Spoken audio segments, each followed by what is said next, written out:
Et dans Deutéronome chapitre 5, verset 24 à 26, il est dit, Mouta te dit, m'a alors déclaré en secret.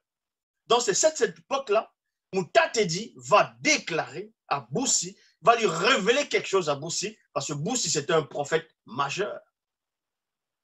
Donc, Mouta te dit, celui qui guide et qui intronise les initiés, va dire à Boussi que Tété va les envoyer, pas autant de Boussi directement, mais Tété va leur envoyer un prophète comme toi, va envoyer le prophète comme Boussi, c'est-à-dire au milieu du peuple élu, donc de la race noire, premièrement.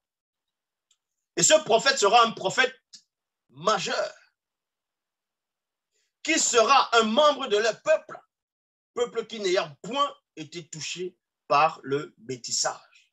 Donc vous apprenez ici que quand ce Moutopéda nous dit ce prophète, tant annoncé, ou bien tant entendu, de cette époque, où certains diront que Moïse a annoncé la venue d'un puissant prophète, le dernier prophète.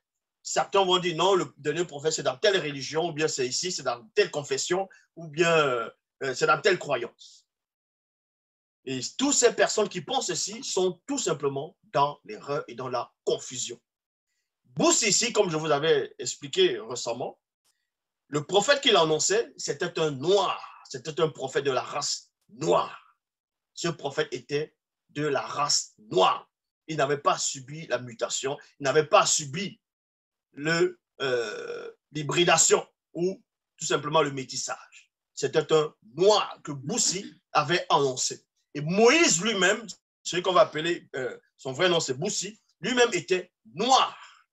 Sans cela, où Mouta te dit, donc comme je dis, qui est le guide, celui qui guide et qui intronise, c'est une entité spirituelle, va dire à Boussi que le Tété va les envoyer, c'est-à-dire au peuple, donc après Boussi, longtemps après Boussi, un prophète comme Boussi, qui sera un membre de leur peuple, c'est-à-dire le peuple qui sera à cette époque quand ce prophète annoncé viendra. Peuple qui n'ayant point été touché par le métissage.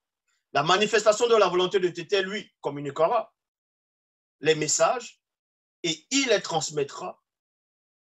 Et il leur transmettra tout ce qu'elle lui ordonnera. Il y a point ici. Si un homme ne tient pas compte des paroles que le prophète prononcera au nom de Tété, vous voyez, au nom de Tété, et non au nom d'une autre soi-disant divinité, ou bien un autre nom qui n'a rien à voir. Ici, c'est Tété. Il sera déchu du peuple élu jusqu'au temps connu par les deux témoins issus de la non-existence,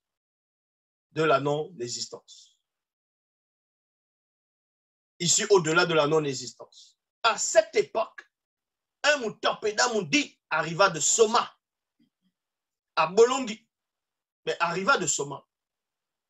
À Soma, il y avait d'autres prophètes. C'est-à-dire que les habitants de Soma, ceux du peuple de Soma, de la tribu de Soma, donc ceux qu'on va appeler Judas, un des fils de Tindi. Il y avait ceux de la tribu de Soma, mais on va prendre quelqu'un, un Moutopéda Moudi, qui vient de Soma. Il arrivait de Soma. Il va aller à Bolongi pour avertir le roi. Parce que tous étaient des frères.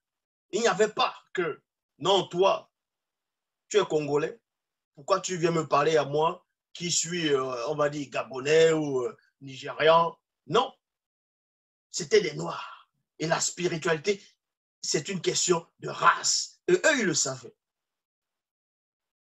Donc, tu pouvais être en Afrique, c'est un exemple, tu peux être en Afrique, tu es noir, tu es prophète, on t'envoie en Haïti, tu vas voir les Haïtiens, tu les avertis, ils ne diront pas, ah ben oui, mais toi, tu es d'Afrique là-bas, pourquoi on n'a pas suscité un prophète haïtien? Et tant que c'est des Noirs, ça reste dans la famille. C'était ça, la spiritualité.